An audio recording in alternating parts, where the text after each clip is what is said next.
नमामि दूतं रामस्य सुखदं च सुरद्रुमं श्रीमारुतात्मसम्भूतं विद्युत्काञ्चनसन्निभम् पीनवृत्तं महाबाहुं सर्वशत्रुनिवारणं रामप्रियतमं देवं भक्ताभीष्टप्रदायकम् नानारत्नसमायुक्तं कुण्डलादिविराजितं 32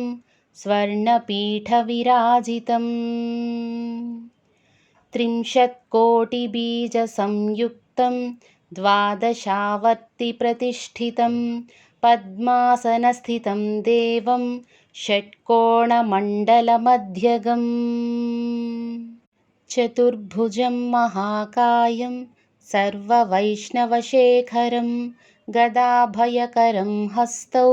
हृदि स्थो सुकृताञ्जलिम् हंसमन्त्रप्रवक्तारं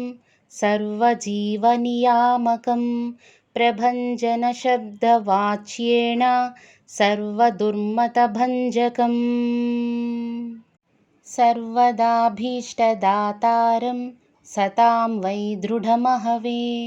अञ्जनागर्भसम्भूतं सर्वशास्त्रविशारदम् कपीनां प्राणदातारं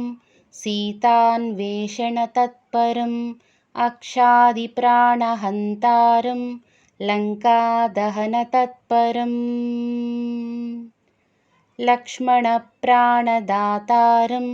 सर्ववानरयूथपं किङ्कराः सर्वदेवेद्याः जानकीनाथस्य किङ्करम् वासिनं चक्रतीर्थस्य दक्षिणस्थगिरौ सदा तुङ्गाम्भोदितरङ्गस्य वातेन परिशोभिते